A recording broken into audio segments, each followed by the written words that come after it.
السلام علیکم ورحمۃ اللہ وبرکاتہ۔ میری محترم پردہ نشین پیاری ماؤں، بہنوں، بیٹیوں، السلام علیکم ورحمۃ اللہ وبرکاتہ۔ موضوع سخن چھیڑنے سے پہلے محسن انسانیت رحمت عالم صلی اللہ علیہ وسلم کی ذات بابرکت والا صفات پر ہدیہ درود بھیجیے۔ نماز والا درود بآواز بلند: اللہم صلی علی محمد وعلی آل محمد کما صلیت علی ابراہیم وعلی آل ابراہیم انک حمید مجید۔ اللہم بارک علی محمد وعلی آل محمد کما بارکت علی ابراہیم وعلی آل ابراہیم انک حمید مجید۔ وہ صحابی رسول جن کے صبر پر فرشتے بھی حیران رہ گئے۔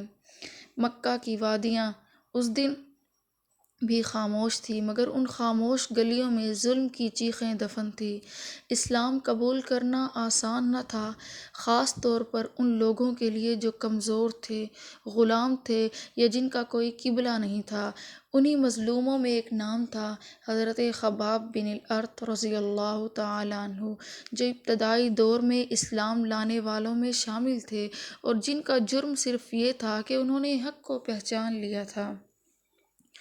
حضرت خباب لوہار تھے، لوہے کو آگ میں تپانا ان کا پیشہ تھا، مگر جب انہوں نے کلمہ حق پڑھا تو خود آگ میں ڈال دیے گئے۔ کفار مکہ انہیں دہکتے انگاروں پر لٹاتے، ان کی پیٹھ پر جلتے ہوئے پتھر رکھ جاتے، یہاں تک کہ جسم کی چربی پگھل کر آگ بجھا دیتی، مگر اس شدید اذیت میں بھی ان کی زبان سے کوئی شکوہ نہ نکلا۔ ان کا دل ایمان سے بھرا ہوا تھا اور وہ ہر لمحے اللہ پر ہی بھروسہ رکھتے تھے۔ یہ وہ صبر تھا جسے زمین نہیں بلکہ آسمان دیکھ رہا تھا۔ فرشتے حیران تھے کہ ایک انسان اتنی تکلیف میں بھی اپنے رب سے کیسے جڑا رہ سکتا ہے۔ جسم جل رہا تھا مگر دل میں ایمان کی ٹھنڈک تھی۔ حضرت خباب رضی اللہ تعالیٰ عنہ نہ چیخے، نہ بد دعا دی، نہ اپنے قدم پیچھے ہٹائے، بس صبر کیے گئے اور رب کی رضا پر راضی رہے۔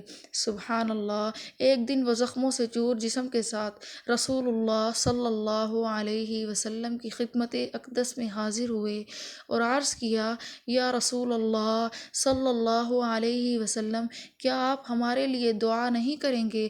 رسول اللہ صلی اللہ علیہ وسلم کا چہرہ متغیر ہوا اور فرمایا: تم سے پہلے لوگوں کو آری سے چیر دیا جاتا تھا مگر وہ اپنے دین سے نہیں ہٹتے تھے۔ اللہ کی قسم، یہ دین ضرور مکمل ہو کر رہے گا۔ یہ الفاظ تھے حضرت خباب رضی اللہ تعالیٰ عنہ کے لیے مرہم بن گئے اور ان کے صبر کو اور مضبوط کر گئے۔ سبحان اللہ۔ وقت بدلا، اسلام غالب آیا۔ وہی حضرت خباب رضی اللہ تعالیٰ عنہ جنہیں کبھی آگ پر گھسیٹا گیا تھا، عزت کے ساتھ جینے لگے، مگر جب دولت اور آسانی آئی تو وہ رونے لگے اور فرمایا: پہلے سب کچھ چھن گیا تھا اور اب سب کچھ مل رہا ہے، مجھے ڈر ہے کہ کہیں میرا اجر کم نہ ہو جائے۔ یہ وہ سوچ تھی جو صرف سچے مومن کی ہوتی ہے۔ یہ وہ صبر تھا جس پر فرشتے رشک کرتے تھے۔ ایک ایسا انسان جس کا جسم جلایا گیا مگر ایمان نہ جلا۔ یہ واقعہ ہمیں آج بھی یہ سبق دیتا ہے کہ اللہ کے ہاں کامیابی صبر کے بعد آتی ہے اور آزمائش کے بغیر ایمان مکمل نہیں ہوتا۔ اگر آج ہم چھوٹی سی تکلیف پر ہمت ہار جاتے ہیں تو حضرت خباب رضی اللہ تعالیٰ عنہ کا صبر ہمیں آئینہ دکھاتا ہے کہ ایمان آسان نہیں، مگر جو اس راستے پر ثابت قدم رہتا ہے اس کا انجام جنت کے سوا کچھ نہیں۔ سبحان اللہ۔ دعا ہے کہ اللہ رب العزت ہمیں حضرت خباب بن الارت رضی اللہ تعالیٰ عنہ جیسا صبر عطا فرمائے اور ہمیں حق پر ثابت قدم رکھے اور ایمان پر خاتمہ نصیب فرمائے، آمین۔ سبحان اللہ۔ وآخر دعوانا ان الحمد للہ رب العالمین۔